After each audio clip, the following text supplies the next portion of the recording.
If you've ever felt like the third wheel, this podcast is for you. If you love Wheel of Time, this podcast is for you. If you're bored and have nothing better to do, this podcast is for you. Join Rob, Megan, And Jen. in celebrating the Wheel of Time And its statistically best fandom. and ridiculous gaming skills, and probably a few cocktails. and find out which one of them will be the third wheel this time. This is three-wheeling. And David, before we get going, and David. Thank you. Yeah, folks, It's four-wheeling. it's four-wheeling again this week. Nice and stable. Yes. Yes. It does. It makes us all like these square boxes, and our backgrounds are not cut off because they're normally tall and slim. So it's lovely. Oh.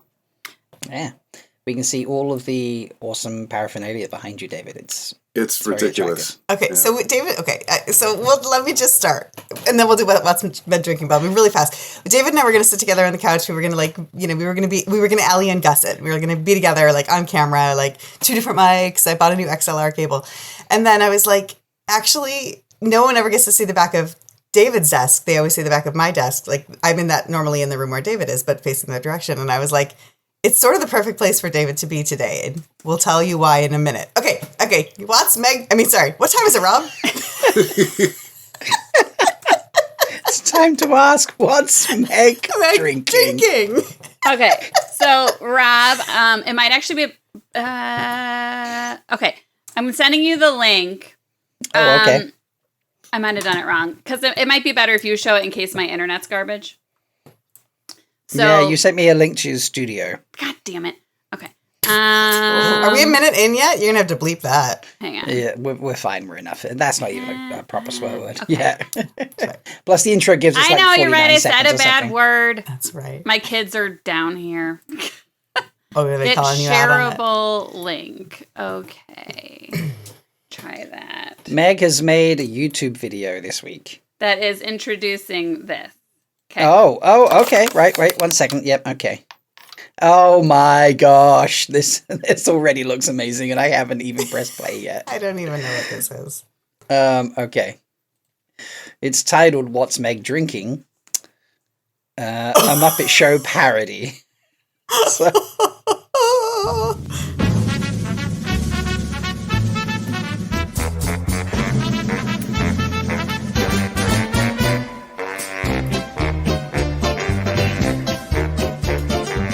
It's time to get the vodka.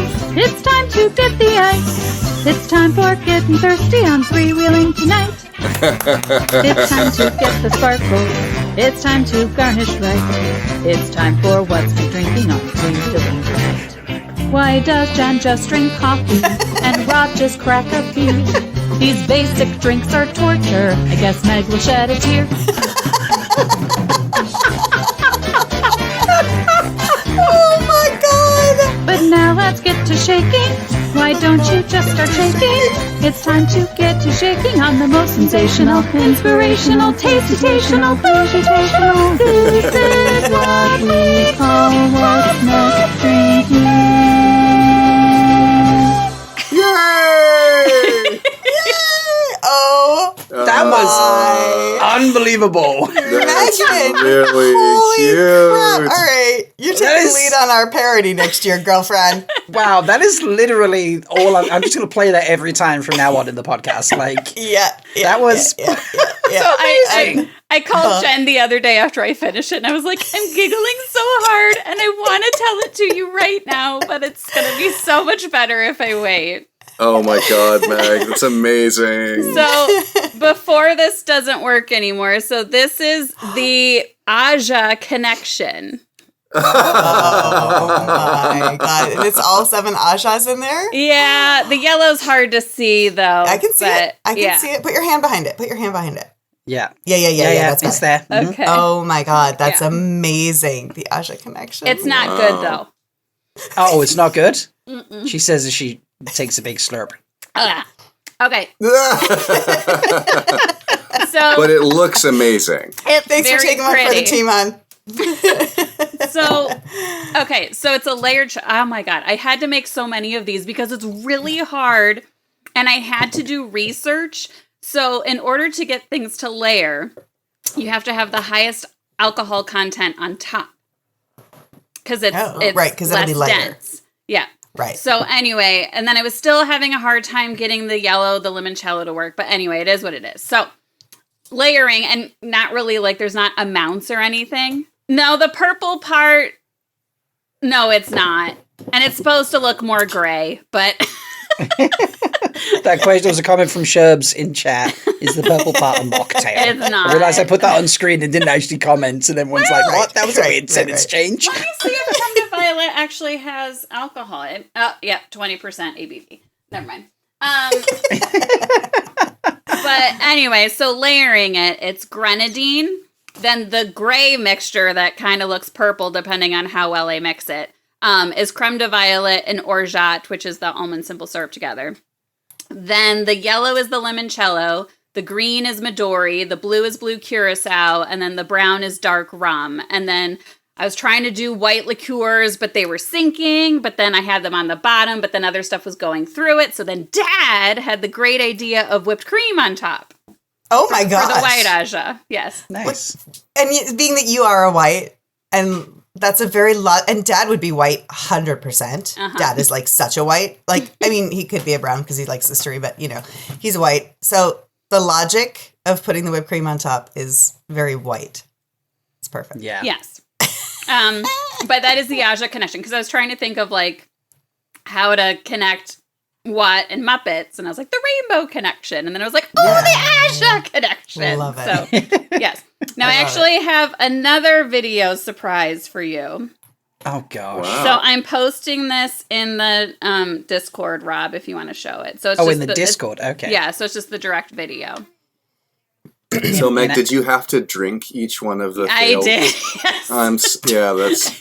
And were any of them better than the final one? No, they all taste the same. It's just a matter of how I was getting them to layer right, and it's really hard. So I use, and it's in the drainer. So you have to use a bar spoon that has these little swirls on it. We have and the one one I of have those. in the drainer has like a flat bottom, so that kind of helps it to layer better. But ooh, it was rough. Because you pour it down the twist, so that's And then what it the bar slows spoon it is for? down. It slows it down. Yeah. It slows Did you it know down. that's what that was for, David? I had no idea. I didn't, but Wally actually told me that. So Nice. yeah. So how many iterations did it take? Probably 5 or 6. Yeah. So I've been working all on it this- for days. Yeah, for days. Where- Not over the course of 5 or 6 or 7 days. Where did you post this link, Meg? What? Where did you post this link? Oh, in our Discord. The 3-wheeling Discord. Oh, dang it. Didn't press send. That helps. Wait, why It's are because you she's had to have sending? 5 drinks this morning already. No, I haven't. I'm kidding. I'm kidding. Man, I don't know why. I pressed the arrow, but like nothing happened. So In the channel in our Discord server? okay, or now our it's group going. chat? No, I pressed the arrow, but then it like froze and it didn't do it. So. I'm not saying Oh anything no! yet. It exceeds the file limit. Is Can there you not share a it from link? yours? Can you share it from yours? Well, it's on my phone though. Okay. Okay.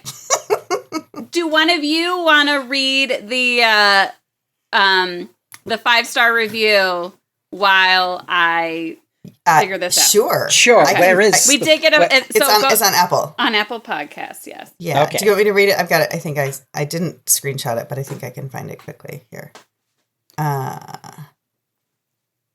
I did just find out that someone I used to work for is part of a true crime mystery podcast. That's a whole other story. Sorry, that's what came up when I pulled up my podcast because I was looking at it. If I own my podcast, it comes up with me, him, and that other guy, which is a podcast that Random Omen, Silvertooth, and Adam Bomb have put together, where they just, they've often realized in their trio of friendships, there's one person that doesn't like something or isn't really into something that the other two are in. So it's like, oh, it's me, him, and that other guy. That's pretty funny. It's Okay, quite fun. Rob, They- I'm uploading it to the Google Drive 3-wheeling. Okay. So if you want to do it there, but it might take a minute. Uh, You got it, Jay? And no, I'm Okay. in our show thing, but I Okay, can't find it. I got it now. It's okay. All right. Okay. So this is from Arosa, and she says, or I don't know enough for Rosa's, their pronouns. But anyway, Arosa says, this podcast is phenomenal for Wheel of Time, books, and show fans. The hosts are funny, insightful, positive, and knowledgeable. It is at the top of my list of podcasts. 5 stars. So thank you, Arosa. Thanks, Arosa. Wait, we have a drive? Yes, we have a Am I learning? three-wheeling Google Drive. We have a So Google go to Drive. shared, Okay. like shared folders or shared things. I got the fan casting. Is it in there? It's in that same folder, yes. I can't wait to see this. I mean, this is quite a thing. The tension is building. I know, right? And it's still up. Oh my God, it's The just 28 anticipation minutes rising. uploading. Okay, we're just going to do this. I'm going to hold She's up gonna my show it. phone to the thing. Okay. Okay. Hang on. Nope. Hold still. Okay. And I'm going to have to hold up my mic to it. All right, you ready? Yeah, we can hear it. We can hear it. We can hear it. Yeah.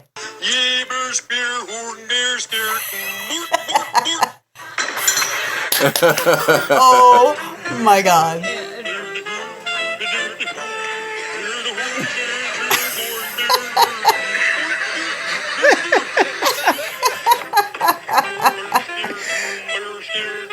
Meg, you have gone hard. Oh Yeah. my God, you are going hard. Okay, On we don't have this- to do the whole thing, but anyway. So That's really amazing. funny. That's really funny. You go hard on the Muppets things, apparently. So I Yes. love the Muppet. So Sherps is asking if you're going to post it on Blue Sky. I Oh, assume yeah. that's the plan. yeah, Okay. yeah, it'll be the Okay, good. cocktail video that I normally post on Blue Sky. Yeah. yeah, All right, Yeah. good, good, And good. I So didn't for know you those- knew Swedish. That's amazing. it is. It's very impressive. For those listening and haven't seen the reel when it comes out or gets posted around, it was the usual cocktail making reel that Meg does for us to go with her cocktails, but it was, as you heard, in the Muppet style. So it was, it was very Yes. funny. Yes. And my children are amazing. down here also causing mayhem. So See, it's perfect. anyway, yes. It is Yeah. a very Muppety day. All right. Okay. No. You know, I also realized we didn't actually introduce David because he has been a guest. David, are you our first repeat guest? Yes. Well, I don't know. You are. Mm-hmm. David is our first repeat guest. So we didn't even introduce him because we were like, y'all know him. David was our first guest as well. He was our Oh, first no, guest. Or do we have Was Allie and Gus first? I I think. think we might have had Allie. Oh, no, we had Allie guest Yeah. first. Sorry, honey. You were our third. you technically were our third, first second. solo guest. Yeah. Oh, I'll take it. I'll take it. Yes. But you're Yes. definitely our first repeat guest. I forgot I was brought your this first, down I was to your look first like guest Kermit. named David. Yes, First you were. guest named David, yes. That's who we're, yes. Hi, Avienda. Okay. Oh my gosh. Yeah. So anyway, so David's joining us today. This is David Skelly, who also happens to be my better half. This is my husband David. And I'm so sorry, Rob. I should know this. Did you post on the Discord what this show is, what we're doing today?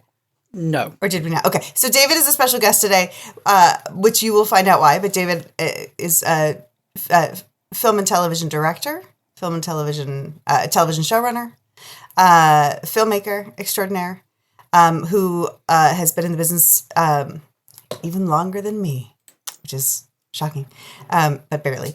And David got his start working at the Muppets, working on Sesame Street in New York, and then building puppets at the Muppet Workshop, and then puppeteering as well. And I could let you talk about that, David. But I love hearing you say all these things. yeah. Saves me all the work.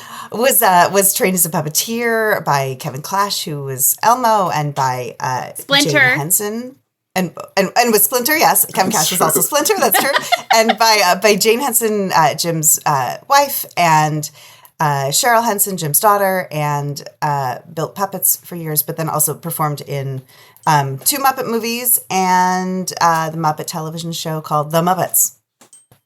And he's an amazing puppeteer, amazing puppet person, and just a fun all around guy. Aw, well, Yeah. thank And you then- for that. And there's a little Kermit the Frog in the corner of Megan's screen. There is. Yes, Sherbs. Sherbs just put in chat. Am I 2 degrees from Elmo? Yes, you are. As we go on today, David, I may ask you a couple times, like as we go, like to tell us like characters you performed and things like that as well. Yeah, Sure. Yeah. Our fun. How did we come up with the idea of like doing the Muppet Wheel of Time crossover episode? It was when we were doing our future episodes, and maybe we were talking about WatCon and how they did the fan casting or the reverse fan casting. And I think it was your idea, Megan. It was brilliant. Yeah. Thank you. It's Thank really you. fun. Hi, Leia. She's got a blanket on since her shirt's in the dryer. So.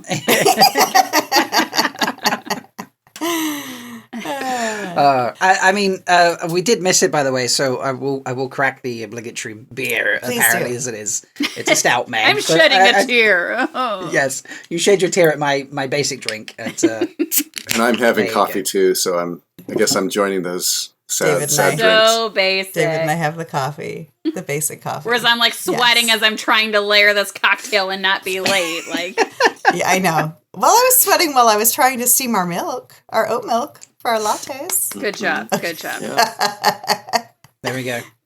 When I eventually make it out to LA and visit, I will steam the milk for you because I used to be a barista. And Oh. I can steam oat milk very well, typically. We good, would 'cause be very happy for the tips and, I would and absolutely watching give an you tips and expert. tricks. I will give you tips and tricks. I don't know about expert, but I definitely can't do patterns. But I can make nice milk. Nice. Yeah, like very Love smooth it. consistency. Love it. I find that whole process very meditative. I think I'd enjoy being a barista. When there's no pressure to get coffees out to the 500 people in the Oh, queue. well, that's true. It's beautiful. When you've got a long queue of people and it's like coffee.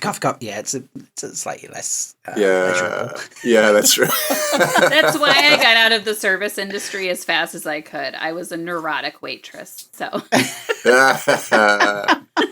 I can believe that. Yes. I don't mean that in any bad way. I just could believe that. this person's mad at me. This person's everybody needs everything. Oh my God.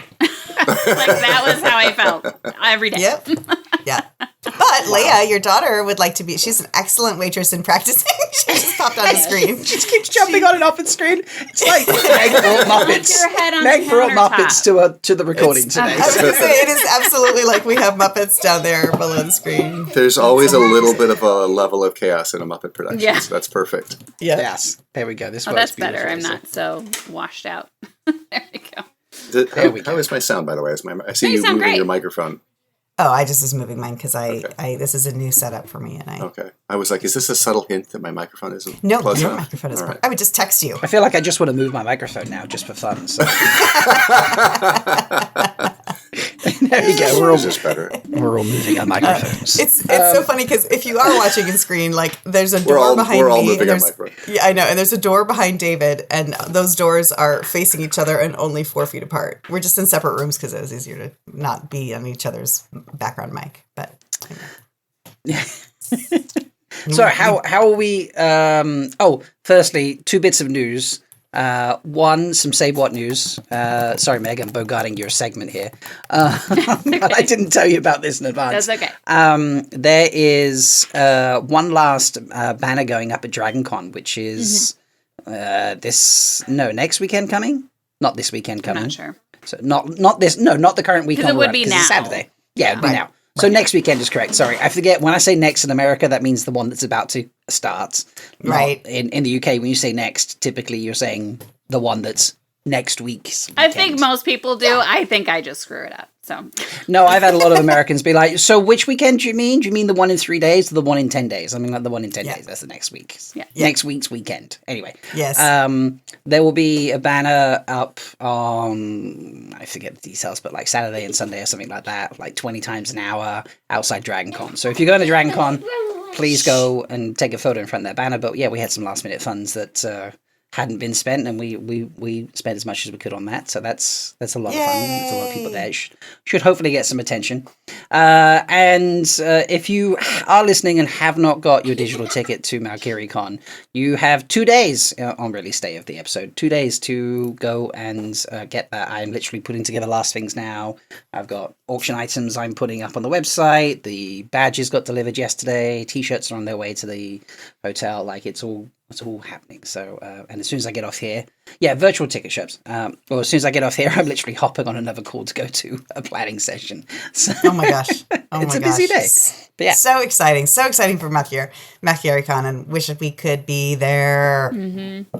Wish we could be there. We got some fun announcements coming at closing ceremonies. So Awesome. Want to be there? Fantastic. Well, Ah. I I will should be get a virtual virtually ticket. Yes. virtually celebrating. Yes. Yeah. come out and hang out with us. So it's going to be great fun. So, but yeah, let's talk Muppets. All right. Well, so Megan had this brilliant idea that I just think this is so fantastic to recast the Wheel of Time with Muppets. It's hilarious. It's really funny. Yeah. And we know no bigger Muppet expert than David Skelly. This is true. Well, thank you. Happy to be here to be that for you guys.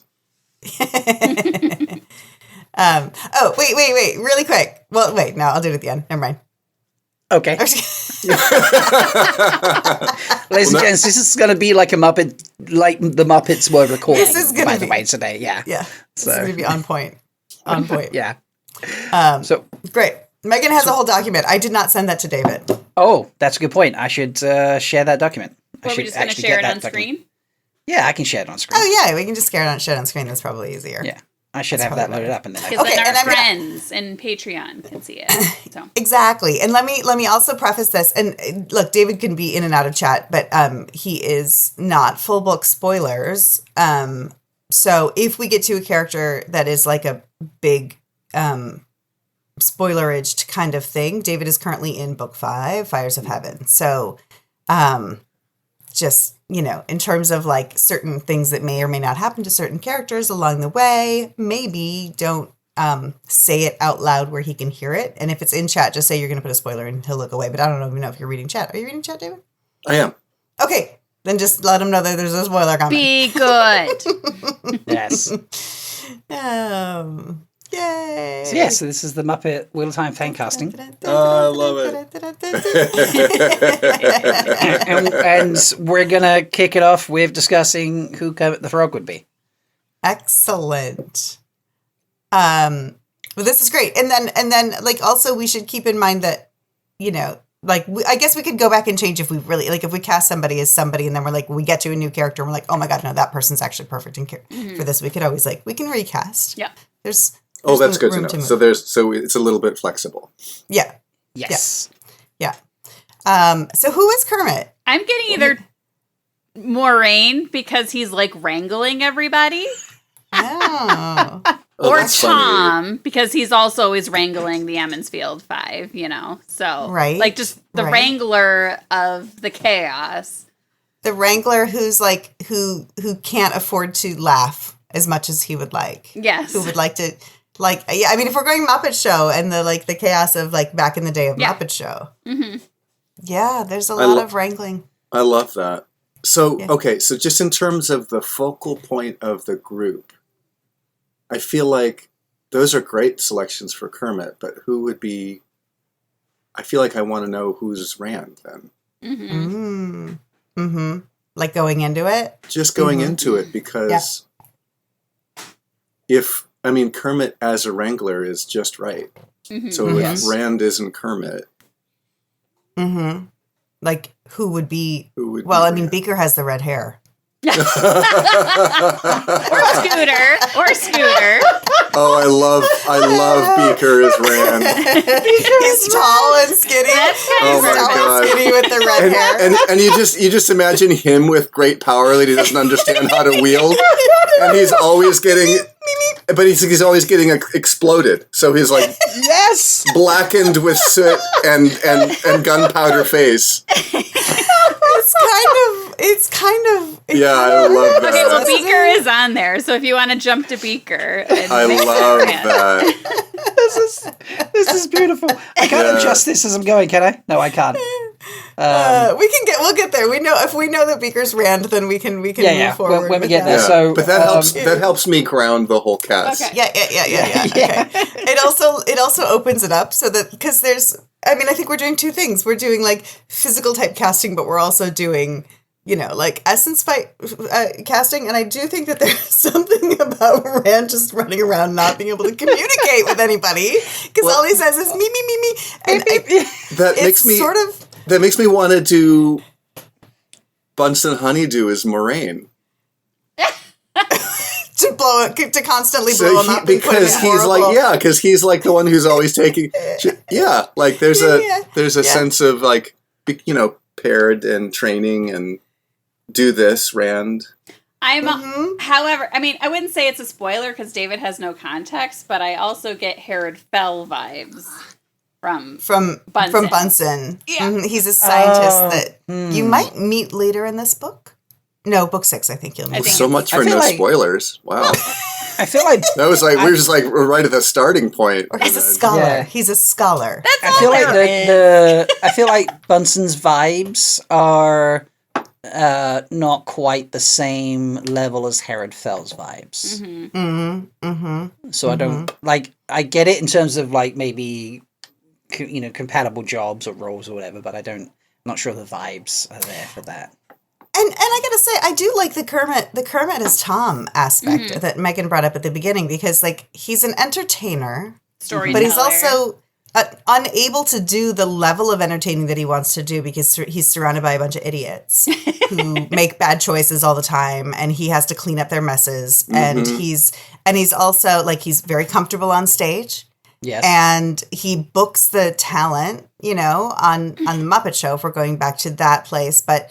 And there's a level of like personal angst that's just always there of like Tom just being like, if only I could, like be my own self, but I got dragged into this mess. There's some. I kind of like Kermit as Tom. Okay, and then Bunsen as Moraine. I think so. Do you know what? Yeah, I definitely like Tom Kermit better as Tom. Than as Moraine. So, I think that's a win. We'll put Tom is a fan favorite, both show and book, for sure. Do you want me to type those in, Rob, or you got it? Because I'm presenting, it won't let me type them in, but I'm just making notes as we go. I'll do that. And also, his collar is a little like Tom's mustaches in the book. I'm going to need that. Yeah. Oh. I can see people tugging on that collar. And he plays the banjo. I mean, come on, people. I forgot he plays the banjo. Yeah, at some point we'll have to change out this picture with Kermit with his banjo, and then it's Tom, and it's so obvious. Yes. I feel like at some point in either Sesame Street or the Muppet Show, Kermit had a mustache on. Oh, for sure. Yeah. For sure. He must have done some form of, dressing up, acting or something, and played a character that had a mustache, and it was just there on the top lip. I feel like that's very, very much a thing. Is Marilyn with 2 R's and 2 L's? Yes. Okay. I believe that it is. Also, Sherbs has a pitch. We can wait until we get there if we want, but Sherbs has a good pitch as well. Miss Piggy is actually next, so that's kind of perfect. So Miss Piggy is next, and Sherbs says she has to drive and listen because she has to have lunch for her aunt. So she remembered to put in chat. So before, she didn't know that Miss Piggy was next, but she's like, Miss Piggy is Lanthir. Or Grendel. We would say Grendel because Grendel's a voluptuous woman, and I would agree that there's an aspect of that. And I was going to say, but Grendel, but she does have the crazy ex-girlfriend vibes, crazy ex-girlfriend stuff. That I will pop your head off if you get in my way, and I will hiya. Yep, Miss Piggy flips on a dime. I think that's a perfect casting, and that makes me want to put Kermit then as Rand. As Rand. Let's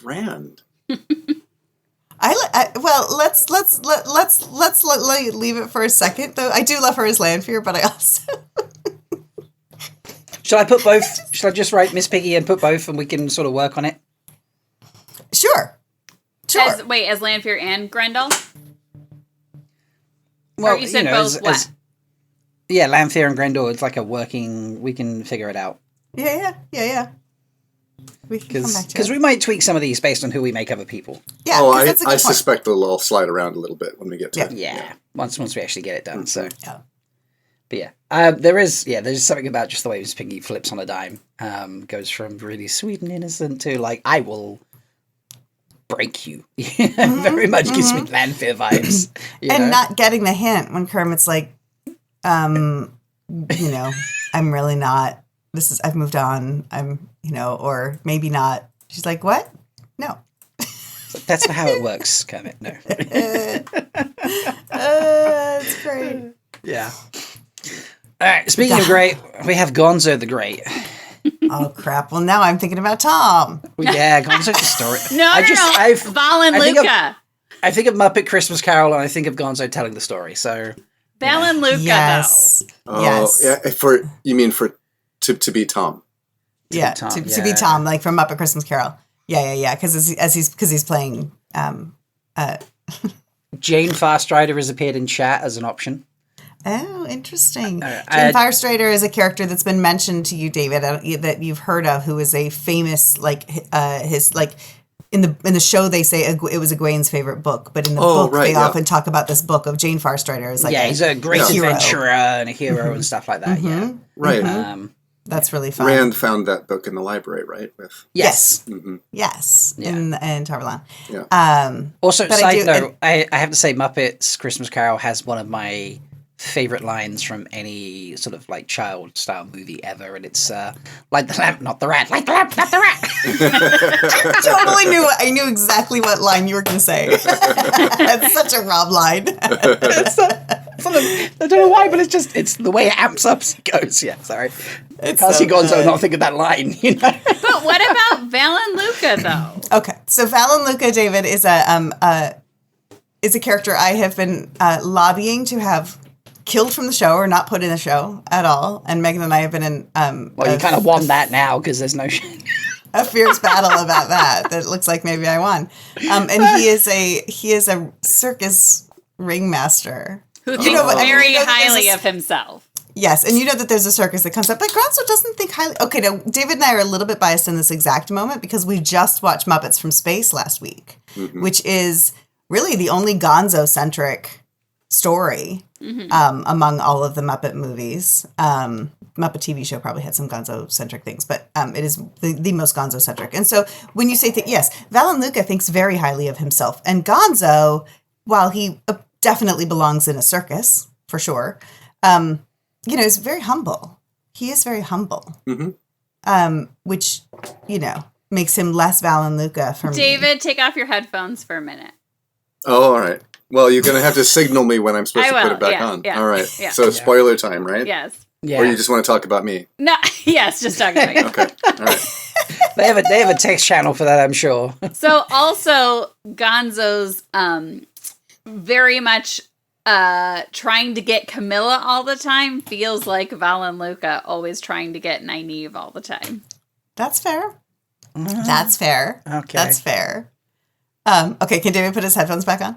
I think so, yeah. There we go. Signaled. It wasn't that big of a spoiler. All right. No, but I mean, Yeah. Okay. Let's cycle through. Let's keep cycling through because we can come back. Can we go back and forth? Okay, so Rob? I we have can go back Tom and forth. Marilyn and Val and Luca. Was there anyone else we wanted to put? And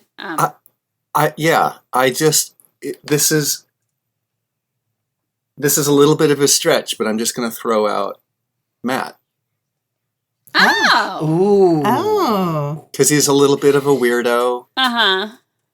a little bit of a wild card. A little bit of a wild card. You don't really know what you're going to get. Would shoot himself out of a cannon. Yeah.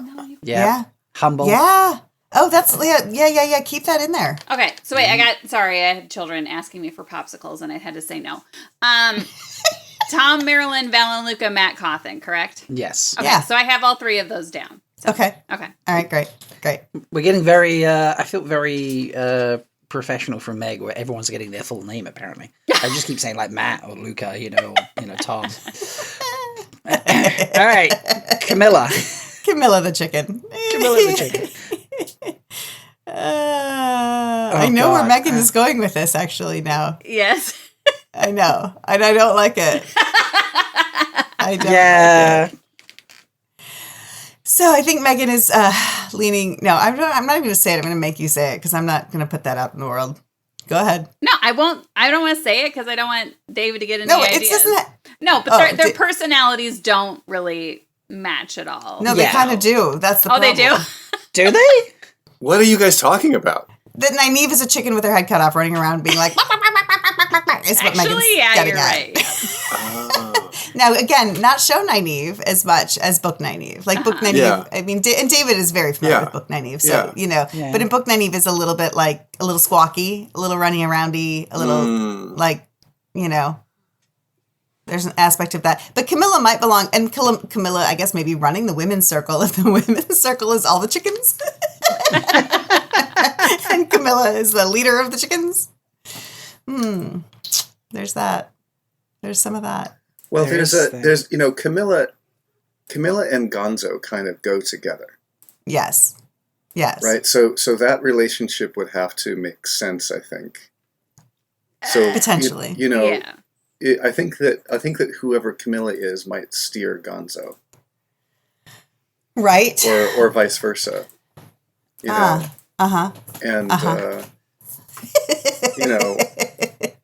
Well, David has heard the prophecy.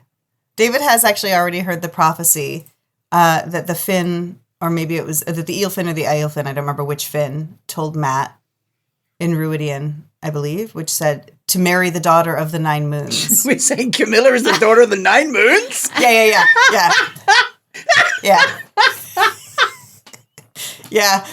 I'm enjoying that a lot. I am enjoying that so much. It feels like some level of comeuppance. That's deserved and appropriate. She's kind of like, oh, look at the crest on her head. Oh, well, no. No. I know. But it does give noble vibes. Just saying. I mean, David has no idea who the daughter of the 9 moons is. I don't. He probably I has can't some think of idea. her full name. Which full name? Well, the one she has for most of the series. Yeah, just call her the one that. The daughter of 9 moons. Yeah, just right, daughter of the 9 moons. Yeah. I think that likes. And Sherbs has approved in chat, by the way. Okay. Oh, excellent. Okay, so do we want to confirm then that I think that makes Gonzo as Matt. Matt. Yeah. Okay. So let me. I'm just going to take you on a little bit of a ride here of my thought process over the last few seconds. So Camilla can be feisty and jealous. Uh-huh. And short. She's short. Just go on. So, see, I think I have a better. All right, I've got a couple of ideas, and for some reason I'm blanking on Perrin's. Fail. Ooh. Oh. I don't see Gonzo as Perrin, though. No, Definitely not. No, definitely not. No, but there's an interesting pairing there. But anyways, I won't take you on the whole ride, I guess, but I started to think about an alternative for Miss Piggy as Avienda. Because she's so feisty and can be, Karate chop? so violent. Yeah. I'll go ahead and throw that on here, too. I'll go back and put Avienda as an option. Okay. Yes, I know, Avienda. Anything else with that, David, that you were going? I like the Fail Camilla. Let's see if we can find another. Like let's keep going. I like that. We can keep that in there. Yeah. And I know you have no context for the daughter of the 9 moons, David, other than like a prophecy. I vaguely remember that. Yeah, they just said something about that. So it is an entertaining idea, and just what it leads to for the rest of Daughter of the 9 Moons character and connections. All right, next on the list, Fozzie Bear. Oh, who's Which our has Fozzie Matt Bear? vibes. No, really? Yeah. Do you think the Matt Chaos, thinking you're the funny of the group? Yeah. Interesting. Or Talmanes. Because they're always really bad jokes. He does have really bad jokes, but he doesn't think he's telling them. But I mean, he's not trying to be performative when he's telling them. But there is something fun about that. Talmanes is one of the nobles from Tyr that the son of Yeah, Yeah. No. That's book 6. He appears. Yeah, never mind. You haven't met him. Wait, yet. is it Wow. book 6? Spoilers again. I mean, Naughty. Yeah. Spoilers. Wow. But okay. So I'm just going back for 1 second. Like, if we were saying, I'm going all the way back to 1978 Muppet movie. Correct, Okay. David? 78? 79. 79. 79 Muppet movie. And the sort of the trio at the beginning of the movie, basically starting out, is Kermit, Fozzie, and Rolf. Kind of.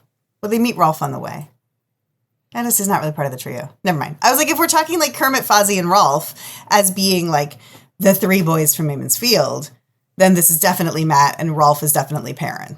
Yes, I would agree with that if they were a trio. But that's Muppet. I don't know if that's necessarily accurate because Fozzie. I mean, you know, I love Perrin as Rolf. it's kind of. He's just a dog. Yeah, I mean that's sort of perfect. Well, and like Perrin can kind of be poetic, and Rolf obviously is with his songs and whatever. Yeah. So, okay, I'll go ahead and jump over there. What were you gonna say, Rob? Because Yeah, Perrin is also your favorite character. Yours and David's. No, both. yeah, I like Rolf. It's perfect for Perrin. I'm down for that completely. I'm just Fozzie Bear is just I don't know. He's too nice to be mad. Yeah, he's very earnest. Yeah, he's so earnest. Yeah, just like the entertainer part of Fozzie makes me think maybe Tom. Mm-hmm. Yeah, that's what I was thinking too. Even though he's there's he's an not innocence. cunning. There's an innocence that doesn't make any sense. Yeah. For Tom, but I'm trying to think. That's what I'm trying to think of, like an innocent character. Now, also keeping in mind that Wait. You Okay. go. What about Loyal? Oh. Thinks he's funny sometimes. Yes, But not takes really. a long time to say things. Yes. And I bet if you pissed Fozzie Bear off, you would regret it, to be honest. Yeah, he could. He is a bear. He could tear you limb from limb. I'm enjoying this. Go ahead, David. I like that. I just from a stature standpoint, it could be Sweetums for Loyal. That's true too. Yeah. Oh, although we also have now that he was not in the show, David, but I don't know if you remember. It's been a while since you read Eye of the World. But at the end of Eye of the World, when they go to the Eye of the World, they meet the Green Man. Oh, right. So there is the possibility. And then you actually have already read the flashback. He's actually in one of the flashbacks in Ruidian when Rand goes back through his former ancestors' eyes. The Green Man is at the breaking of the world. Yeah. I mean, at the Sharon being bored into. He's there. So Meshta. Yeah. So anyway, so that's also a Sweetums possibility. I'll throw that in there too. Yeah. Okay. Interesting options. Next on the list, Scooter. Okay, you're right. Scooter does have some Rand vibes.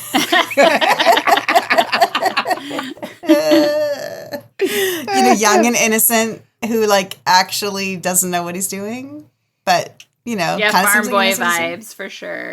Yeah. I do red really hair. love Beaker as Rand, but Scooter also fits very well as Rand, I think.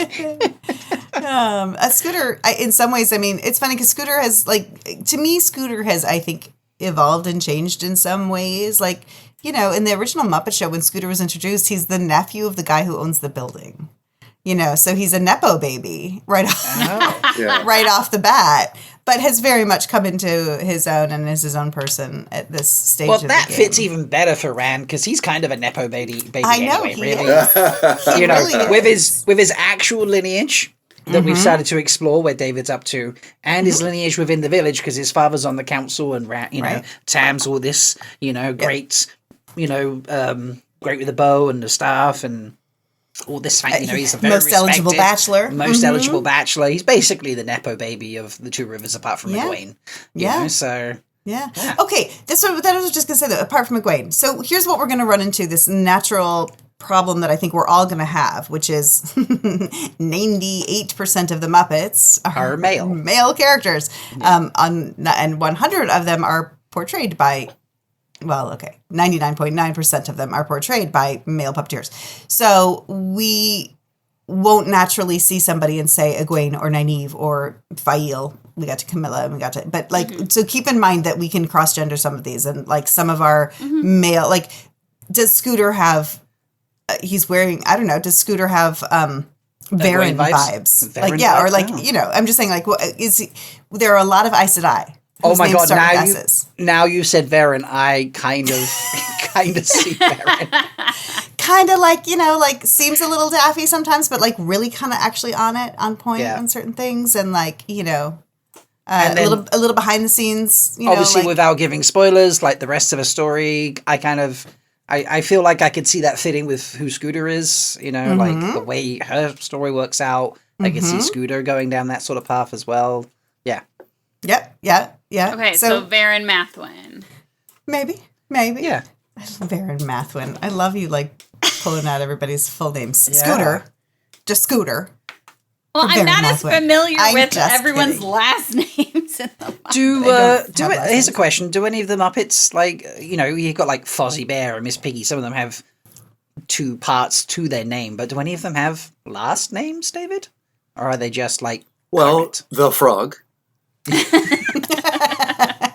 and the great Bear. for Gonzo. Yeah. And Bear, And right? Bear the for Fozzie. bear. Yeah, Piggy for Fozzie. Miss. that's right. Yeah, I guess Piggy is her last name. Van Neuter. Van Neuter Yeah, is the last Phil Van official- Neuter. Van Neuter. Yes, okay. Yeah. So Phil, Bunsen Honeydew. Salmonella. Salmonella. Honeydew. Right. Yeah, Bunsen Honeydew. Yeah, Johnny Fiamma. Johnny Fiamma. So there are some. Yeah, there are some for yeah, sure. Cool.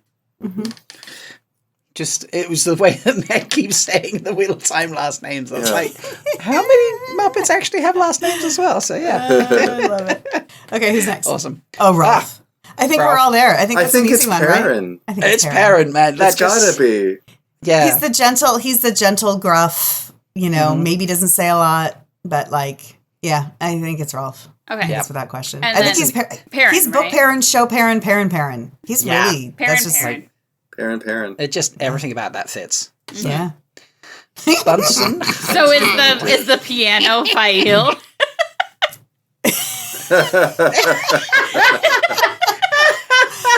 Now we're getting dirty. Yeah. Well, so this is a real reach back into Muppet history, but when Ralph, who at the time was Ralph, was a regular guest star on the Jimmy Dean show, Ralph was really in love with Lassie, Yes. like the actual, you know, real dog Border Lassie. Collie. Yeah. Yeah, like the collie, and the it was collie. So because Fail Lassie could was be big in the Lassie. world at the time. Yeah. Yeah. Yeah, like Lassie was the most famous dog in the world, and Yeah. Ralph was in love with Lassie. Oh, I like that.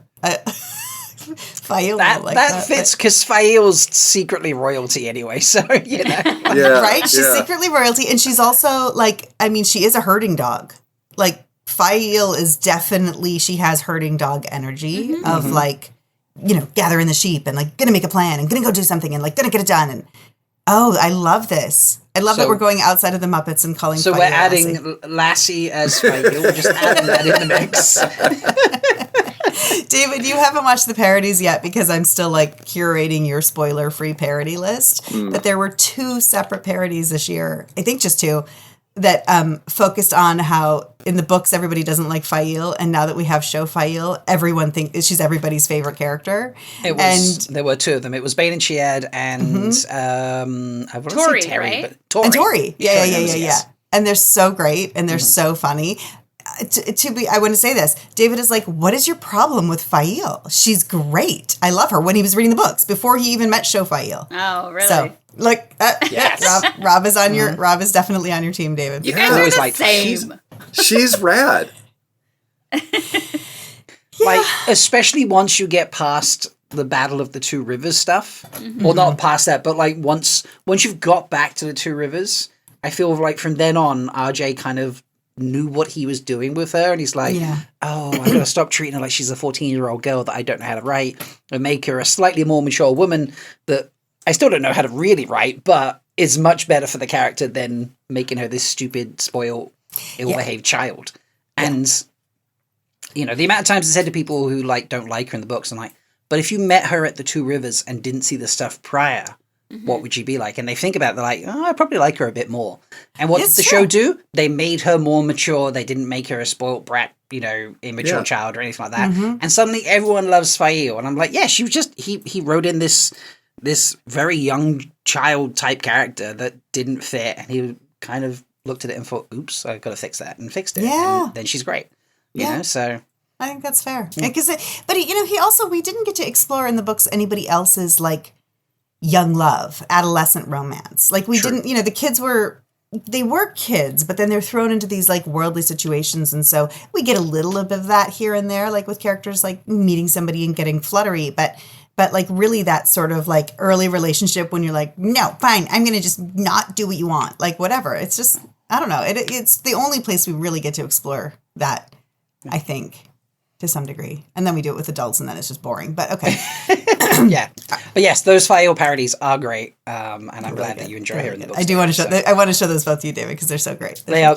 Well, actually, I'd be careful with Bane and Shears because hers talks about the rest of Fail's. Oh, you're right. But I think Tori's might be okay if you double check Tori's. But I know the Bane and Shears is going to be spoilery. It is, but I'm going to check it because I think it might be obscure enough that it might not. No, you're right. Never mind. No, because she talks about that yep. place with the people, yeah. Yep. Yeah. That place. It's a good thing I don't understand what's happening. No idea what we're talking about. See, I'm good at keeping the spoilers really confusing. That person in the place, you know. Yeah. But the thing is, it's such an important place for people that Jen and Meg both know which place and which people I'm talking about. Exactly. We do. So. But she's completely not important for the story at all, David. You can write her off. She just doesn't mean anything. All right. Okay. Bunsen Honeydew. All right. So now all I can see is him channeling. What? As Maureen. Well, we had Maureen Bunsen. if Beaker was Rand. So. Yes, I love the idea. Because Bunsen just acts, I mean, Bunsen's very clever, but Bunsen blows shit up all the time. Yeah. And acts like he knows everything. And kind of like, you know, continues to put Beaker in really bad situations that he's not able to handle. And then always just well dressed. And he's well dressed. Look at that. Not just a shirt tie and the science jacket, but like there's a waistcoat under there as well. Yes, there is. You are correct.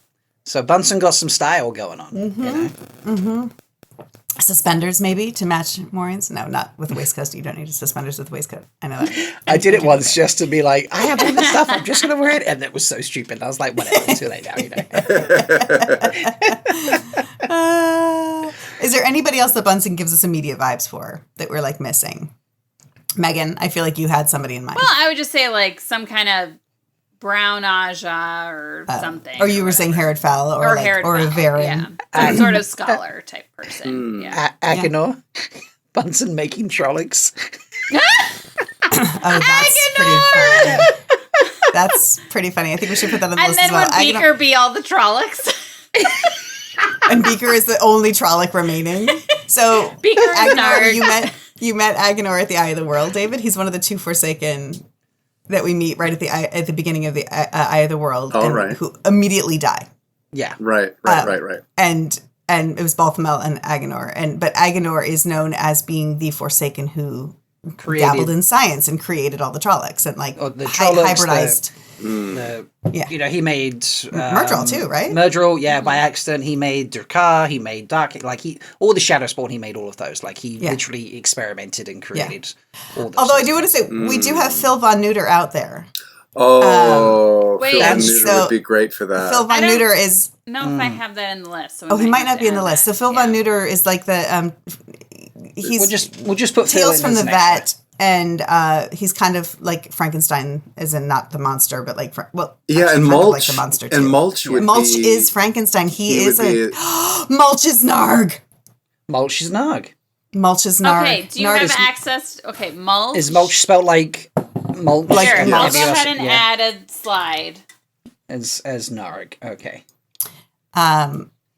Narg, David. Narg is the representative of all Trollocs. Narg is the one who attacks Rand and Tam at the farm in Eye of the World, and Narg he says, "Yeah, and he's the one who plays dead and then wakes up and says, Narg smart. Narg. Narg, and like says something like yeah, the like Dark One Narg knew wants to- you would come back. Narg, you come with me, put down sword and all that stuff. Oh, and then yeah. and then jumps at Rand, and Uh-huh. Rand swings up his sword and stabs Narg, and Yes. like maybe Narg wasn't quite so smart. Yes, Ah. but Narg is a fan favorite. Yes, Narg smart is a whole thing. Yeah. Yeah. Yeah. Wait, and then So- who was the other one you were saying? Phil Van Neuter. Yeah, as Agonal. Van Neuter. So because They're- Mulch is his Igor, you know, and Phil is like Phil is a character who is featured in Muppets Tonight. but and other things as well. But yes. Phil Van I think that was his origin. But think Mulch so, was too. from the No, Muppet we just show. saw Phil Van Neuter in something else, David. No, he's in Muppets from Space. Oh, yeah. That's after. That would have been- Muppets Tonight. Yeah. Yeah. You're right. Yeah. Yeah, I think you're right. Muppets Tonight, because he's Brian's character. Yeah. Okay, sorry, didn't mean to derail us on the That's okay. on the I got it. on the Agonor line, but I like him as Agonor. He's also an idiot, which I don't know. Would die just as quickly as Agonor at the end of Iron Lord. Exactly that. Exactly right. And here's Rand, Beaker. Who also tries. That's a perfect Rand. It's a perfect Rand. I do feel like there's some like a really unexpected element to this that no one would have seen coming, and it really works for me. It's almost because like Beaker's trying to dress just as smartly as Bunsen, but it's like it's like it's the tan coat instead of the white coat, like the shirts just doesn't quite look the same. There's no waistcoat, and he just looks terrified of everything. Like I just feel like him and Moraine and Beaker and Bunsen just Yep. I like it. Okay, so we're still doing Beaker as Rand. Okay. Yes. Love Rizzo this, the rat. Love this dapper Rizzo. He's in a Yeah. suit. I don't even know what that's from. Yeah, what is that one from? Oh, There were a bunch Muppets that had Take like almost Manhattan? headshot type things. Right, there was This is from Muppets Take Manhattan when they were Rizzo- lawyers or something. Yes. Yeah. Yeah, I think so. Okay. Wow. I'm enjoying this little like unexpected Rizzo. It gives us more to play with when in It casting does, him. yeah. Is he wearing gloves or is that just his hands? That might just be his hands. No, he is wearing leather gloves. He's wearing leather gloves. Wow. Yeah. Ooh. Okay. Wait, I'm getting Vannon vibes. Chel Vannon? Yes. Chill that. What? I don't know. Because he's like a thief. Chel Vannon is a character you'll meet many, many books down the road. He's David, a horse who's thief, a horse basically. thief. Oh. He's a horse thief, but he gets hired because he can get things and people in and out of anywhere he's amazing, and he's a great horse thief because he doesn't look like he should be. He is described as a sack of suet sitting on horseback. Oh. Like he's a ginormous man who like looks lazy, and like to then when he gets moving and he can like steal things, he's really talented, and nobody assumes that that's what he would be able to do. Oh, that's cool. There's something about like Rizzo not being able to be expected to do the things that you would expect that's kind of interesting. And there's an irony about the size there as well for me, because obviously he's a rat, so he's not very big, but and Chel's described as a Raj, as you say, a sack of suet, which is a great description. Okay, so Chel Vannon. You can throw it down there for sure. Okay. Yeah, throw it down there. I now that you've said it, I can't really see anything else. It's quite funny. And he's a good sidekick, which Rizzo is a great sidekick. Yeah. Rizzo is an awesome sidekick, yes. Yeah. Where did we land on Gonzo? I think we said Matt. We went with Matt. Yes. So Chel Vannon is a good. Chel Vannon is a perfect that sidekick is for Matt perfect, because yeah. it's Matt who hires him, David. Oh, okay. Like hires him to be a thief. So Oh, that sounds good. yeah. That's kind of fun. Yay! That I works. contributed.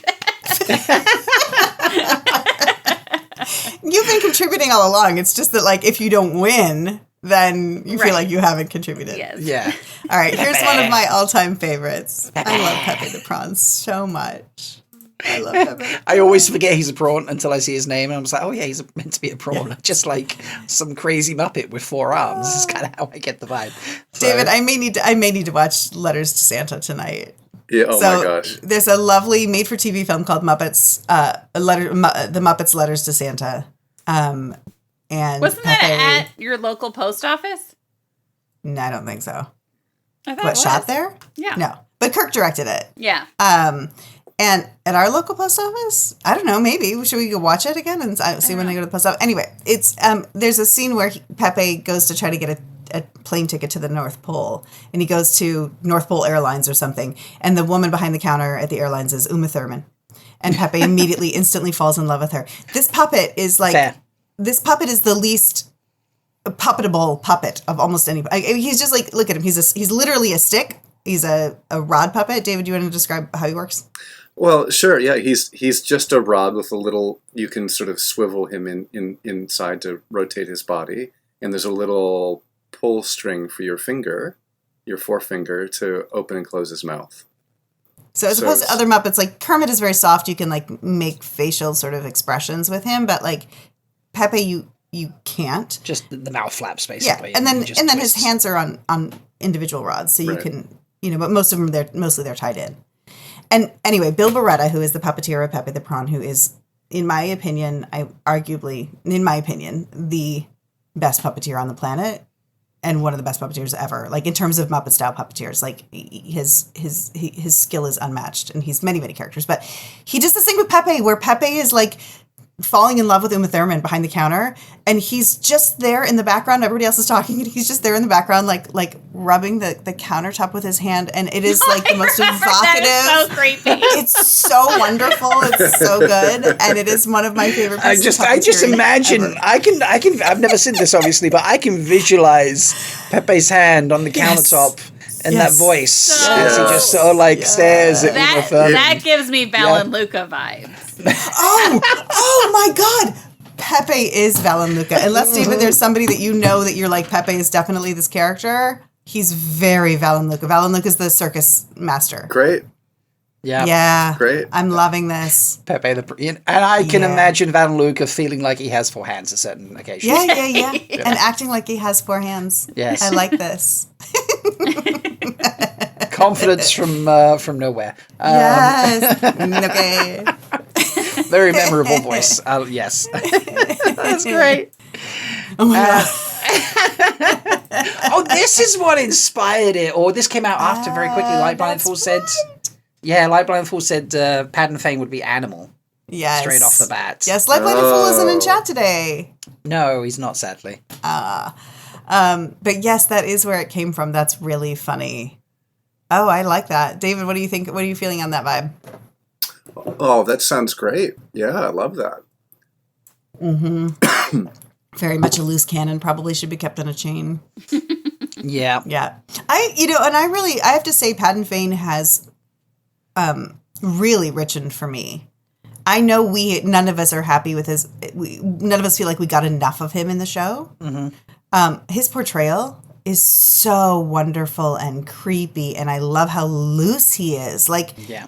Paddin Fane has, like, as a character in the books, obviously he's the Gollum character. We're supposed to hate him, but, like, he is so much richer for me now and so much more enjoyable for me after the show. That's a character. That's another Fail for me that is, like, that character has really, like, solidified and become more for me. Mm-hmm. There's only one difference between Animal and Paddin Fane, I would say, and that is Animal never felt like he was out to get anybody.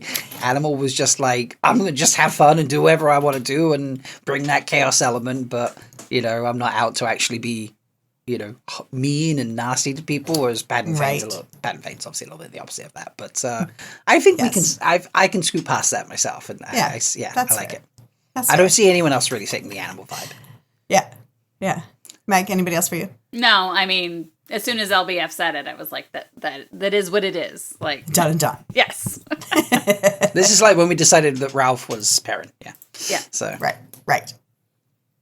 Oh, Dr. T. Well, Wait gosh, a minute. like is he Tom? Who else did we say was Tom? Kermit. We had Kermit. I think we only had Kermit after. Yeah. Yeah, we talked about Gonzo briefly, I think, and then changed it, right? No, and we talked about Fozzie as a possibility. Yes, we changed. Tom. Yeah, but we didn't. Say But Dr. T I- definitely has some Tom vibes. Or Uh-huh.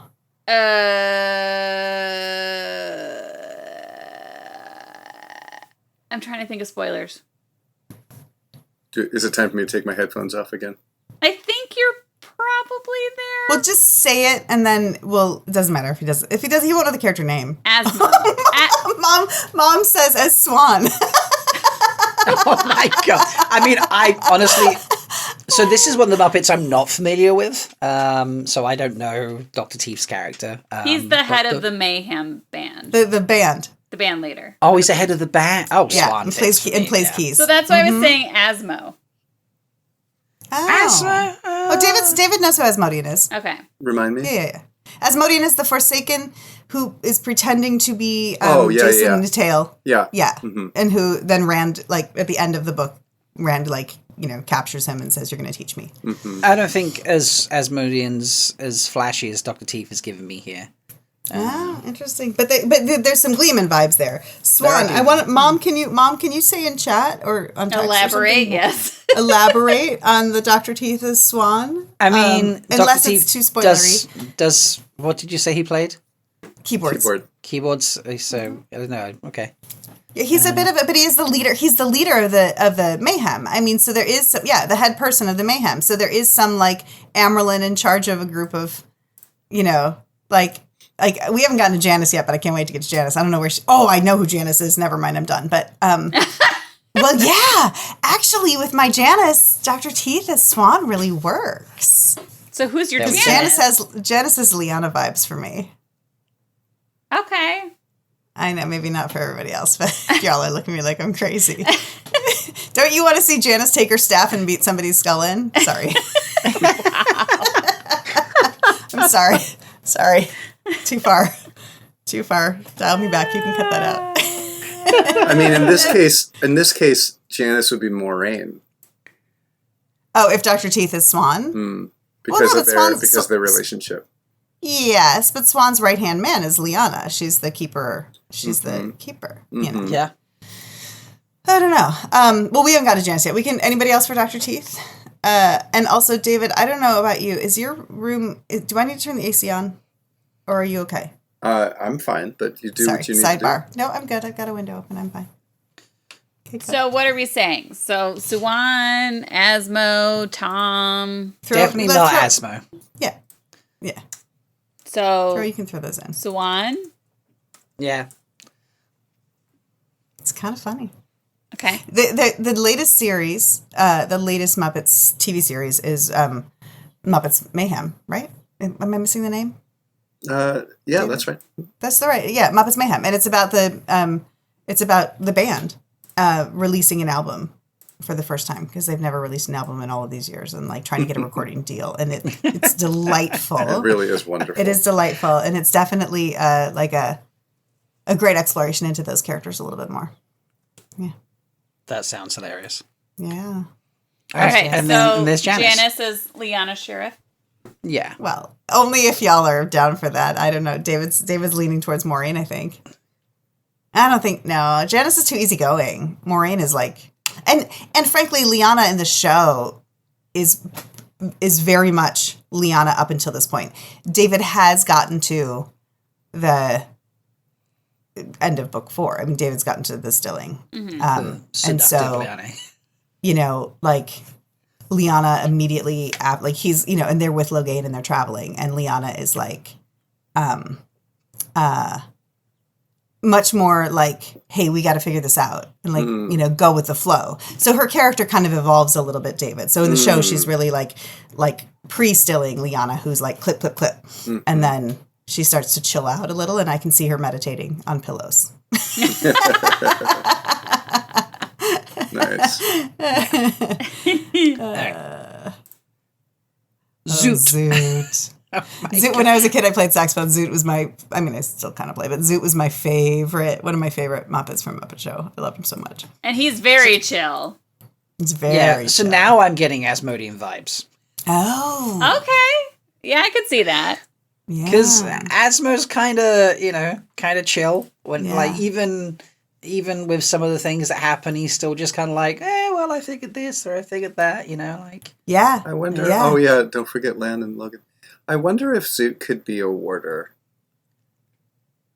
Oh. Like somebody's like quiet behind the scenes, but like Interesting. Does Zoot have some Maxim vibes?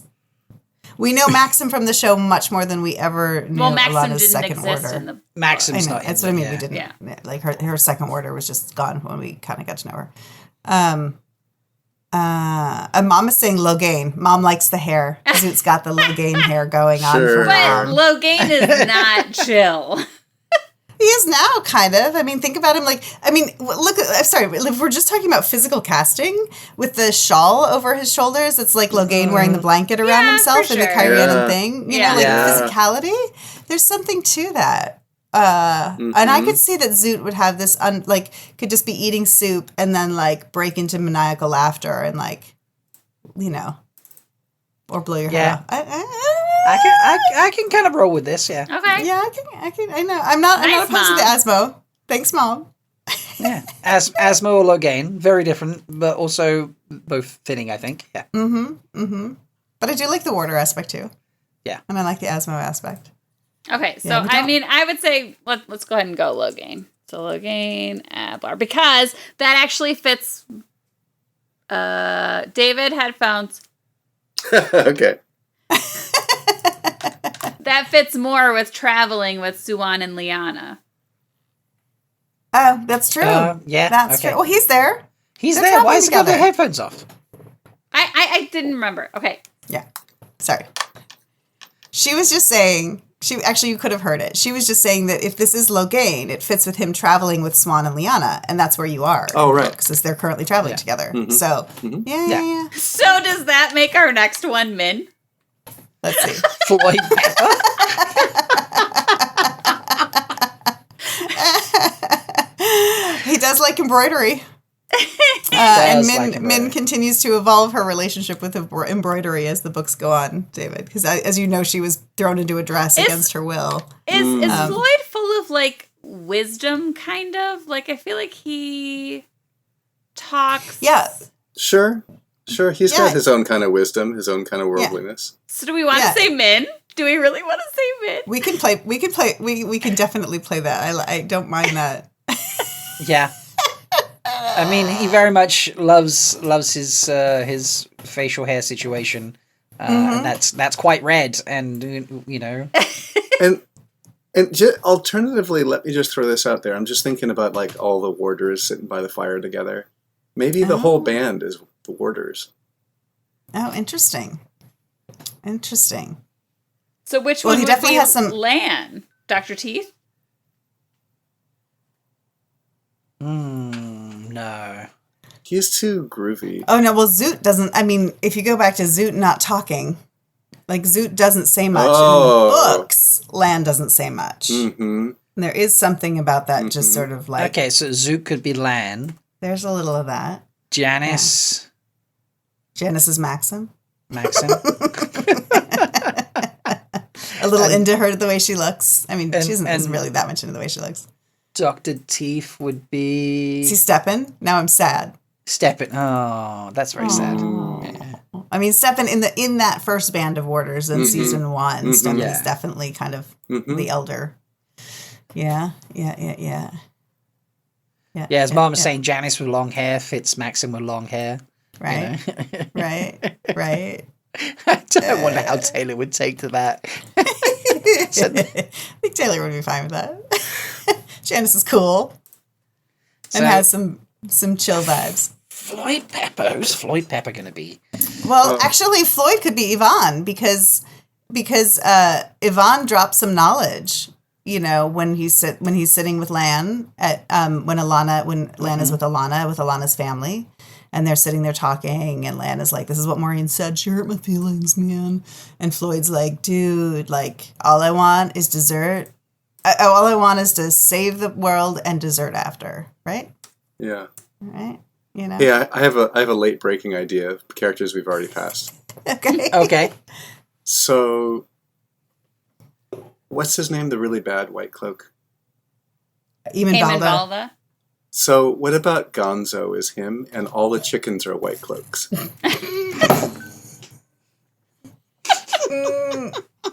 Did we get a double spit take? We got a double spit take. Rob and I both. It was the chicken swing that got me. Yes. That was definitely a double spit take. Oh. Note, don't take a sip of your drink while David is talking. Oh, that's dark. Mm-hmm.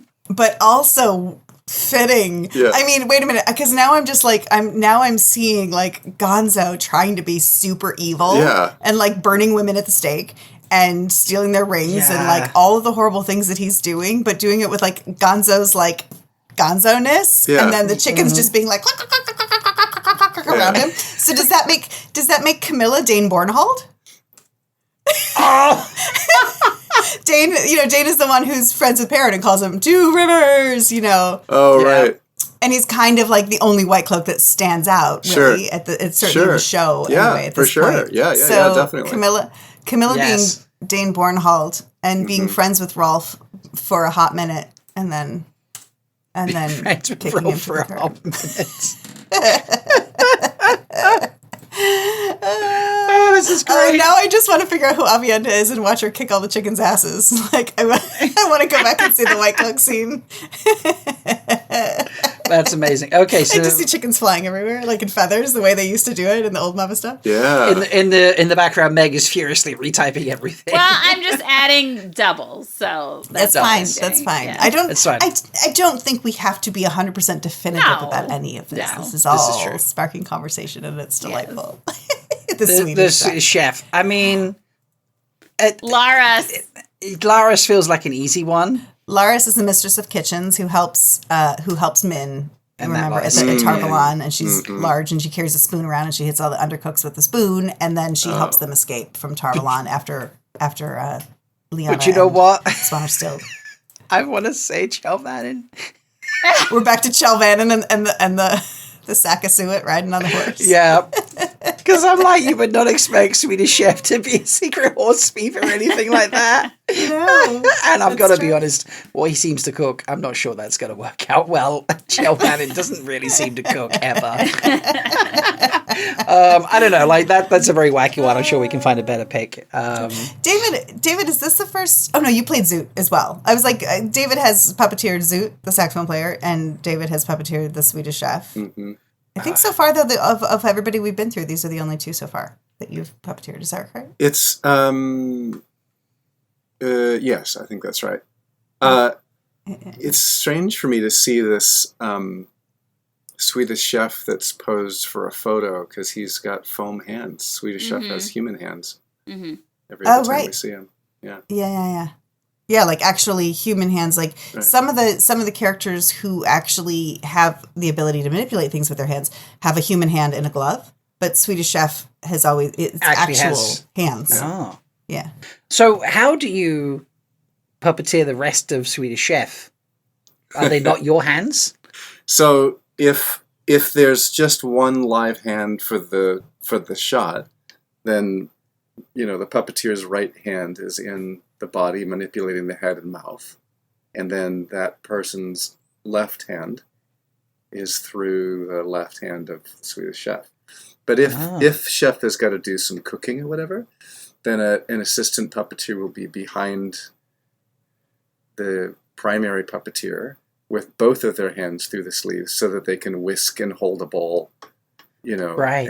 and throw I mean, things. it is incredibly close quarters when Oh, you're yeah. doing. Oh, yeah, like oh, yeah, your you're face right is up- in Shout- somebody's shout- ass. yeah. Like You're right up in... Showering is very important. Yeah. Yeah. No, it's definitely you have to really be in sync with that person. yeah. Yeah. Yeah, because Physically. they can't really see what you're moving, what Right. you're like. They can't see what they're doing quite as well, I suppose, because obviously they're behind the puppet. Yeah. But on top of that, they've got to time what they're doing. Yeah. Well, I suppose Swedish Chef doesn't actually like speak, but There was a still got to line it up a bit, I suppose. and you don't think about this, but Swedish Chef doesn't have eyes. Mm-hmm. So the eyes are the most important thing really for a puppeteer to understand where they are, so they're connecting with other characters, and you can look at the camera if you need to. And I was in the 2011 Muppet movie, I was tossed in last second, right before the cameras rolled. We did a quick casting change. I don't remember why, and I got Swedish Chef. And I was having the hardest time. I mean, I just had a few minutes before cameras rolled. I'd never had him on. And I was having the hardest time sort of figuring out how to manipulate him without eyes and where he was looking. And I think it was Steve Whitmire, who was doing Kermit, whispered up to me, use his nose, point his nose. And it was like, oh, of course, right. So his nose really became the eyes for me, so that I could figure out which direction he was looking. And then you got to lip sync Swedish Chef to what song? Rainbow Connection. Mm. Oh. And there was not a dry eye in the house at the end. Yeah. Yeah. So do you voice Swedish Chef when you're puppeteering? Or did you? Well, if the character has lines or is supposed to be talking or mumbling to somebody or whatever, I'll do the voice, just so I have a sense of what they're doing, and there's a rhythm to it. But the character, the actor who plays this character normally, will then go back in and dub the character. There's only a handful of puppeteers who share all the characters, because originally it was just 5 puppeteers or so doing all the characters.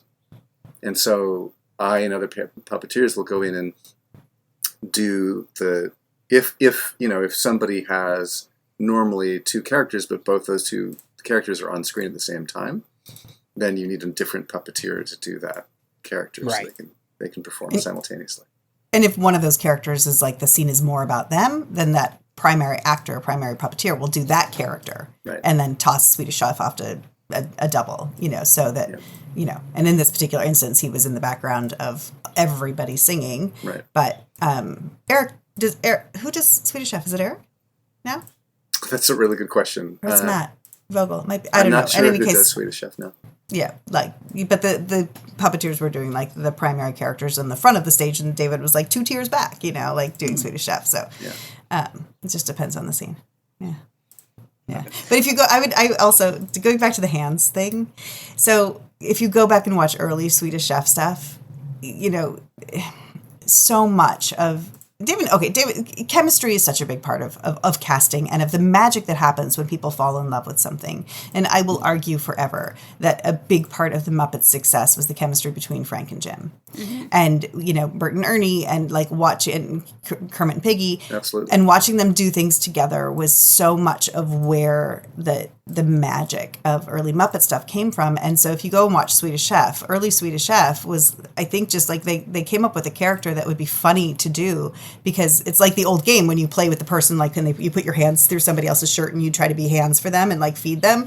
And it's that idea. And if you watch it, Jim is puppeteering the chef, but then Frank does both hands when they're doing early hand stuff, and they just like to fuck with each other a lot. And so part of what it would be Jim would say something or indicate something that made Frank do a certain thing, but then Frank would really go all in with the hands to completely and it's just really fun to watch that dynamic in a lot of the early stuff. I don't have anything to talk about anymore because it's not my trivia. I'm just telling you something I love about watching that early stuff. It's really true. Yeah. Oh, and here's a bit of trivia. I know we're really spinning on Swedish Chef, but at some point somebody was doing, not Frank, I don't think, was doing the hands, and they forgot to take their wedding ring off.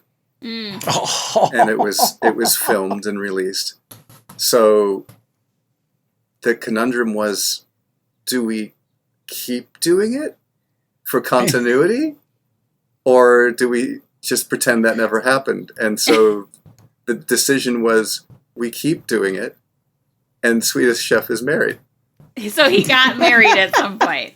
And so, there were some shots that we had to do, I think in the same 2011 movie, where the puppeteer, the assistant, wasn't me.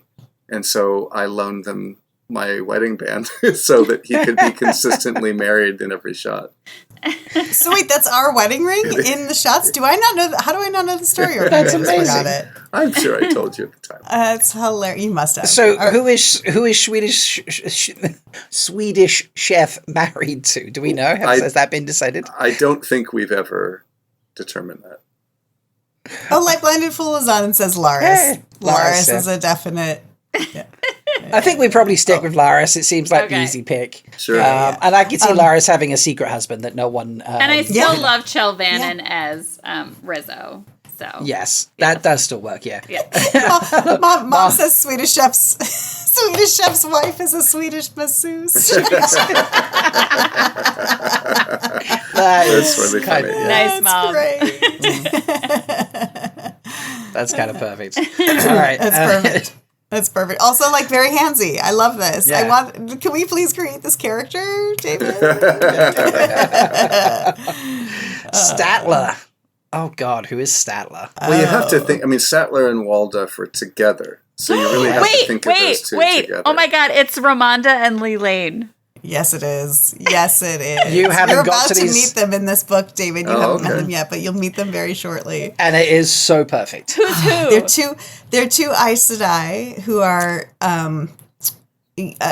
old enough to actually have some gravity and have a little bit of authority. They both have authority. They hate each other, but they have to work together. And they're like always kind of arguing a little bit.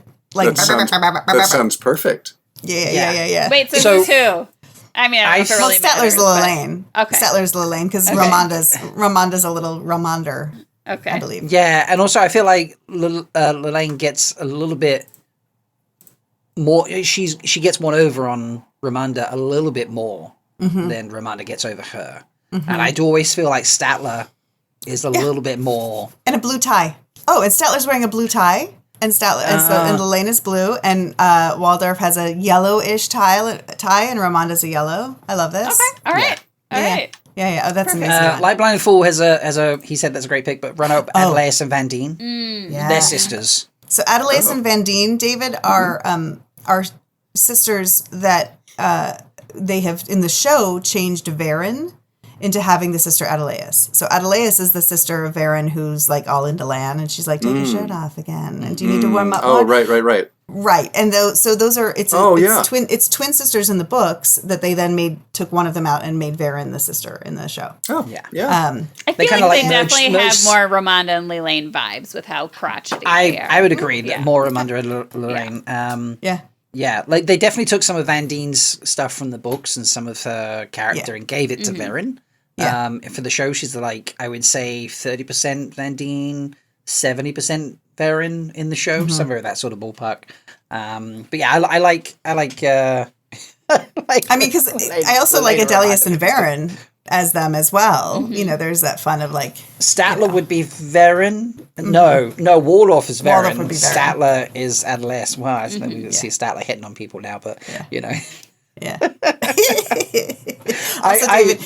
Oh, go ahead. Sorry. Go ahead, Rob. I just see these two, and I just think of the brothers from Christmas Carol. It is my favorite Muppets thing of anything they've ever done is Christmas Carol. It's a great one. These two in chains. I've just got the song in my head now. You know, like We're Marley and Marley. Mar- Whoa! yeah. David made those locks and boxes. Did The you? puppet- Well, the puppets, the lock box. Yeah, Go ahead. I helped make them. Yeah, it's all a team effort. But yeah. Yeah. Like, but that's when he was actually building puppets for the show and built some of the locks and boxes. And I am going to need to wrap it up by 1 o'clock. Just FYI. Okay. So, Okay, Yes. okay. Bean Bunny. Bean Bunny's my favorite. Wait a minute. Bean Bunny's very cute. What are we doing? Do we have a Bean Bunny? Is that what's happening, or? I don't think Bean's up there anymore. He's missing. He's in your room. Yeah.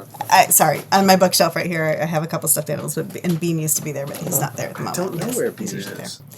Bye, Laura. Bye, Laura. Bean Bunny. Who's Bean Bunny? Well, I also have Oliver. Robin on here. So I was thinking Robin would more be Oliver. But, Oh yeah, Robin could be Oliver. Well, but Robin's really sweet, and Yeah, this Oliver is has true. a little bit of a like snark side to him that. yeah, Bean that's a kind good Yeah. call. has. Yeah. Yeah. Bean can be a bit. Yeah, Bean has a potential for snark, I'd say. Yeah. And also like the urchin, like because I go back to Muppet Christmas Carol and Bean's character of playing the like little like barefoot boy basically who goes to get the turkey at the end. Yes, the one that's bigger than me. And everything's bigger than you. Yes, exactly. That fits with Oliver, and also, and then, very obscure deep dive. One of my favorite Muppet things is called the Bunny Picnic. It's just the sweetest story. It's a bunch of bunnies, and it's about Bean being like too small to be able to do what everybody else is doing. He's the little brother, and so there is something about like Oliver being like, I can do it, that fits Bean a lot for me. Mm-hmm. That was Bean's first production. Yeah. Aww, the beginning of Bean. I love me Bean Bunny. Bean beginning. Okay. All right. So Bean Bunny is Oliver. Okay. Yes. Before we get to Robin, we have Sam the Eagle. Also a stunning character. Can you tell I like grumpy old men as characters? Yes. God, Sam the Eagle. Is this Nynaeve? I was just wondering if Sam has some Nynaeve vibes. Oh, that's great. Oh my God! Yes. Yes. Mm-hmm. Like a little conservative and a little bit like this is how it goes, but also like everybody else is doing it this particular way, and Nynaeve will not, and Sam will not. That's not the way it should be. And Sam has a good heart at the center. Oh, for sure. He's just a very grumpy, stuck in his way, curmudgeony old man sort of thing. Like. I love how we all came to the same conclusion at the same time. Yes. That's great. Although LBF says maybe Davram Bashir. Davram Bashir with that nose. I can kind of see that too. I do like Nynaeve. That's definitely one. Robin. We need someone very sweet to be Robin. Who's sweet? Sarah. Alcera. Oh.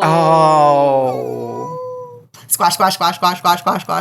Killed. Alcera's the killed the by little girl. Beaker in an accident. Killed by Beaker in an accident. Oh, I was like, now I remember who that was. No, yes. Not in the books. I mean, there's a little girl in the books, but it's not Alcera. Okay, so are we saying Alcera?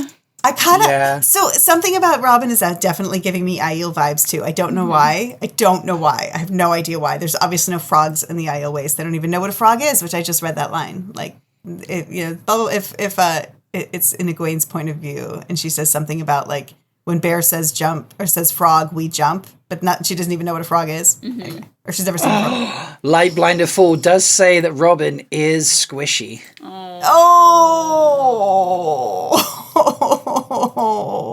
And squishable. Yeah, squishable. Yeah. All right, I like it.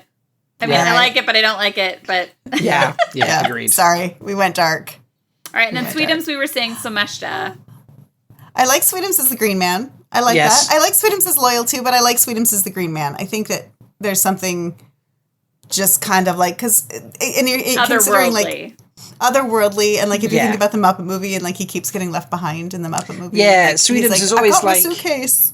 He's not one of like the forward characters. He's always like just outside. Just outside everything, it always feels like, which kind of fits for the Green Man. Yeah. So we've just passed through two. David has puppeteered Robin as well, and David has been Sweetums in the suit. That's true. That's a suit? It is. It's a walk around, yeah. Wow. Yeah. So in this suit, the left hand is live, the right hand is pinned to the torso, and then inside the suit, there's a lever that you've got to really pull down to make the jaw work. The jaw move for the... Oh, wow. Yeah. I was about to ask, how does the mouth move? Like, is it... Yeah. And then amazing. eye direction and blinks is radio controlled. So someone else is doing that? Yeah. Amazing. And is Robin just fully remote controlled or something then, or...? Well... In that shot back there, that if you go back to the Sweetums shot, yes. So this would be just remote, or it would be framed so that you'd get a shot like this with just the simplest low tech version would be just a little plush of Robin, and then you'd cut in and the puppeteer would be in Robin just below frame, so that you would put Sweetums' arm, just at the bottom of frame. Yeah. So for those listening, the shot we're looking at currently is the full-size Sweetums holding Robin in his left hand, and then as David described, the close-up would be the Robin. Yeah, but if he has to do any performance, then Robin would be radio controlled. But when he's just Robin by himself, it's a puppeteer with a hand. It's a puppeteer with a hand. In a small hand, like in a tiny little, teeny tiny hand. But yeah. Awesome. I love that. Another David character, New Zealand. New Zealand. New Zealand, this was the first character that I performed. Aludra. Ah. Aludra? Aludra. Not Val and Luca, Meg? No. He blew shit up. He does blow shit up. Aludra's you met Aludra. She's the illuminator. She makes fireworks. Oh, right. Yeah, so when Randa's escaping Kyrian and the whole house burns down, she's the one who's there. And she has some chaos vibes, for sure. Yeah. Oh, she has some chaos vibes. Yeah. Okay. Yeah, and if Gonzo is Matt, like New Zealand and Matt, Gonzo and New Zealand is a fun pairing. That is a fun hanging pairing. out together. Yeah. Light Blind Fool was going solely on the fish and suggested swan, but I think Aludra thinks It does look like a silver pike. That's how I always imagined a silver pike. Exactly. It's great. And then we have Walter. Huron. Oh, the sniffer, Huron. Yeah, in the books, David, we have Huron as the sniffer who goes on the Great Hunt, in the Great Hunt. And loves Lord Rand. Oh, right. And loves Lord Rand. Yes, and then in the movie, they just made that, in the show, they made that Elias. But, Walter has Huron vibes of, like, a little, like, oh, I just love you all so much. Mm-hmm. Yeah. cute. Pater is another suggestion, but... Pater. Or Pater the Dark Friend. I like that, too. The Dark Friend. Yeah, he looks very sweet, but actually... He's very sweet. I kind of like Walter as Pater. Like, either one of those is a good option, I think. I don't think there's a good option, those two. Yes. I'll put both. So, how many more of these do we have? We have a lot. Oh, okay. So we could... Well, I mean, that's not that many, but... We have like 5 more. So we got like just under 15 minutes. Link Galad. Galad. Oh, for sure. Hands down. Just because of the name. I mean, and he's very like, this is how it is, and I'm very good looking. I don't know. He's giving me Galad vibes. That. Yeah. Winning. Seems like I'm imagining him on the in Muppets from Space as the captain of the ship. Sure. Yeah, I think that's perfect. Yeah. I like that. That works. And then this would be... Is this Gowan? Yeah, this could be... Exactly. Gowan and Strange Pork is Galad. Yes. He just really wants to be as good as his brother.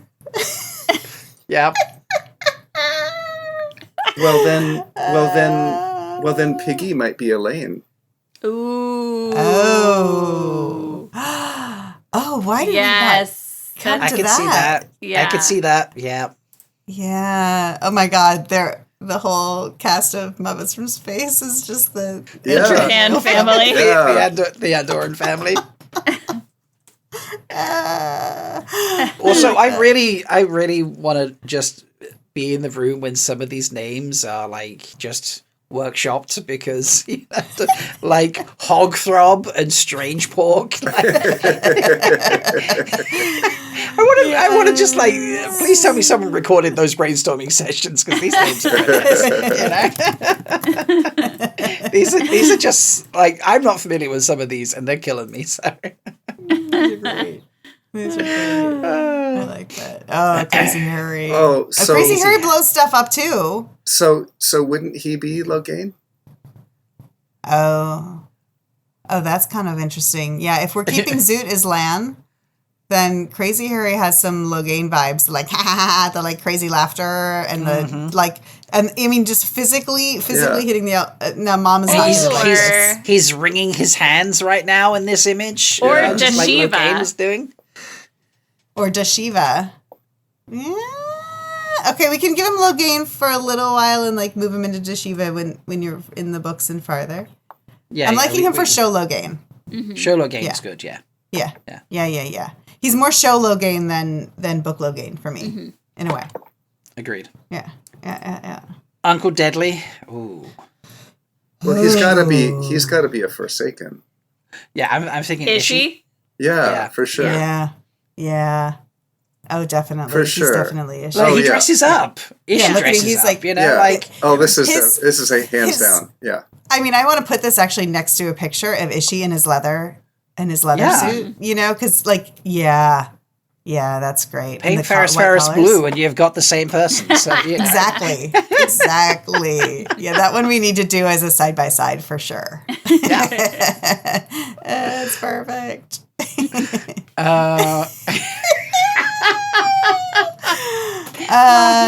I want to say Avienda, but I don't think that's fair. Probably not. No. So, okay, I mean, if we're talking about Phenomena and the Snoths, and we've got the Snoths going do around. Oh, is this Ruark? Is this Daddy Ruark? What? No. No. Come on! No. He's so cool. He's too cool for school. But there's such a random element to. No. I have David? no idea on this one. Oh, David, headphones, please. All right. For absolute shits and giggles, because we have no idea how this fits. Nakomi. Nakomi. Oh my God, yes. Okay, David can put his headphones back on, and we'll just say it's Nakomi. It's so perfect. Okay, great. Yes, done. Perfect. Because I'm just like, I don't know how else that Yeah. possibly fits, but yes. David, are you back on? I'm back. Okay, Yeah. we just cast this as Nakomi. You have no idea who Nakomi is, and frankly, no, none of us do. So, Nakomi. Okay. Yeah. Yeah. And that's it. That's our collection. Is that the last one? Yeah. All right. That was the last one. If We haven't we're- cast Egwene? if we're No. if we're at the end here, I just want to throw out a really weird idea. Can you Okay. Can you quickly go back to the shot of Pepe? To Pepe? All right. So, just hear me out for a second. Pepe is Rand. I knew where you're going. I knew exactly where you're going. So it's the red hair, of course, is the easy thing. But Uh-huh. but you know, him working the one power and trying to figure it out with all four hands. One hand for all the girls he likes. Yeah, and One to chat. and I'm just imagining him. I'm imagining Pepe as Rand in Tyr. I don't know. In Tyr? Yeah, Like running through the Stone of Tyr and just like zapping things? yeah, Or you mean with Elaine? with Elaine and like all the like all the girls kind of fawning over Snogging him. in corners. Nice. I like it. Yeah, I So- can work with that. Pepe is Rand. It's just a Yeah. just a Is that what I last heard? minute. Okay. It's just Okay. a last I like minute that. bitch. I like that. And Meg, knowing you have to go, and we haven't even touched on your favorite character. So I mean, we haven't cast Avienda, and we haven't cast Egwene. I know. Is Egwene too cool to be a Muppet? Is she I not don't a know. Muppet? I don't think we have to necessarily cast all the main characters. I think it's just like, That's true. who do these Muppets most, Yes. feel like. yeah. Feel like. I think that's fine. Although, okay, I just want to say in the vein of a typical Muppet special or a Muppet movie, like you've got the Muppets doing everything, and then you have one or two like human characters. So now, actually, what I want to see is Madeline Madden playing Egwene with a bunch of Muppets. surrounded by Muppets as everybody else. I think that there's she's the perfect like Straight man. the human in the place, the straight man against It all of would this be chaos. hilarious. So this is where we ended up. With Kermit Frog, your options are Tom and Rand. Miss Piggy is Elaine, Lanfear, Grendel, or Avienda. Right? But I think we like Elaine might be the I winner think we here. like Elaine. Yeah. I mean, come on, the bubble baths, let's go. Yeah. Gonzo, I think we've switched to Eamonvalda. And not Matt. The white clothes. That's With where the white clothes. that's definitely where I'm hovering over. I'm hovering over that as well. Camilla is now Dane Bornhold because it's the only white cloak we know. Fozzie Bear is Loyal. Aww. Scooter is Varen. Yeah. Ralph is Perrin. Bunsen as Moraine. And Beaker is Randall. Beaker is Rand. I still like that better. Yeah, it is. I still really like, fun. it is Yeah. good. So the rat is Chel Fannin. Pepe the Prawn as Val and Luca. Maybe Rand, depending on how we do it, but we did like Val and Luca, didn't we? Animal as Pat and Thane. Dr. Teeth as Swan Sanche. And then we did try the water thing, so maybe Steppen. Janice as Leanne. Maybe Maxim, if we did the water thing. Zoo is Logain, or Lan if we were doing the water thing. And then Floyd is Min, or Ivan if we did the water thing. Swedish Chef is Laris. Statler is Lelaine. Waldorf as Ramonda. Those are so perfect. Yeah. Bean as Olva. San Diego as Lightning. Robin as Sarah because he's squishy. Sweetums as Shemester. New Zealand as Aludra. That even kind of rhymes a little bit in some strange way. Walter as Hurin, maybe Peter. Link. I love it. Link as Galad. Come on, that's perfect. That might be the best perfect. one of the bunch. That really might be the best one. And then Dr. Strangefork as Cowan. Crazy Harry as Logain. And Shiva, we'll revisit that one later when David's read some more. Uncle Deadly as Ishi. And Manana as Likoi. Just the chaos. And I love it. okay, keep going because we got the ones that I added in. Oh, you added. And Phil Van okay. Nuda as Agador. Oh my god, that's a perfect image as well for it. And Mulch as Nog. Amazing. Oh, it's perfect. Amazing. It's I love it. perfect. So I'm thinking we should release these also on social media. Yes. And then maybe I'll try to like put in actor photos as well. Oh, Yes. If they were in Yes. the show or any artwork I could find or something. Yeah, So, we'll try and find something that fits Yeah, and yeah, works yeah. like that. This is great. Did Yeah. Piggy I have an Elaine Yes. option? Yeah. Okay, good. Yes. Good, good, good. Yeah. Yes. We had Good. several Because I'm options stuck- from. Although Miss I'm Piggy stuck could on play the- them all. Sure. But I'm stuck on the three pigs together as the Oh, it is the perfect. royal Yeah. family of as Andor. Andorian. Yeah. It's brilliant. Yeah. It's It really brilliant. does work. And I just want to know, I feel like there's got to be a Muppets from Space somewhere where like there's a mothership. Oh, there's a mothership for Morghese. Okay. Oh, She's the mothership. Come on. Amazing. I love it. Yeah, this the actual spaceship that looks like Yes. a pig. it's perfect. I hope you've had fun listening, folks. Let us know if you think we're cuckoo with some of our choices. David, thank you for joining us. Oh, Yes, it's my this is so absolute much fun. pleasure. Yes. Oh, wait. Quick plug. I'm going to do a quick plug because David won't do it. David's show that Oh, he's running at I appreciate Nickelodeon that. called Max and the Midnights is currently out. The first season is out on Paramount Plus. Just dropped on Paramount Plus last month. Yay. And that's all. Oh, thank you. I appreciate that. Amazing. Yeah. Love that. Yeah. That's beautiful. It's an action adventure comedy set in medieval times. Wizard. Oh well, I'm on a big medieval kick at the moment. There you go. That and like cowboy programs are my two things that I feel like watching a lot of. So Oh, I love it. Nice. I might have to go and get Paramount Plus to watch this now. Well, Yes. it's a great show. I'm very passionate about it, and my team has just crushed it. It's a beautiful show. Cannot wait. Awesome. Well, thank you everyone. Meg, thank you for that musical intro to the What Meg Drinking Oh segment. my gosh, man. That is now just going to be that we're just going to play that segment. You know, that's a thing. And It's so good. It's we're so gonna good. get. I'm gonna work on that. We're gonna make a proper video out of that. Like people like making cocktails in the background and stuff like that. We'll figure it out. Yeah, it was fun. Oh my gosh. And a lot. Piggy singing Hills of Tenchico. Yes, Oh, I yes. can imagine that. My Yes, Yes, I Lifeline can to imagine Full. Yes. Yes, We please. need that. We need that It now. has to happen. David, you Can- need to get some of your connections working on all of Yeah, this. can we get whoever voices Miss Piggy to do that? Like, is that? Would you think they'd be down? That's extraordinary. That's hilarious. I love so that. good. That's so good. Folks, please go like the podcast wherever you listen to it. Leave us those 5-star reviews like Arosa did. Thank you so much, Arosa. And if you're listening to us on YouTube, please like the video and comment below that so other folks can find us. You can follow the show on Blue Sky. That is at 3wheeling.madktalks.com or on Instagram, 3.wheeling. And our individual accounts are listed in the show notes. I'm doing this very quick because Meg needs to go. I'm the third wheel because I wore the wrong t-shirt today.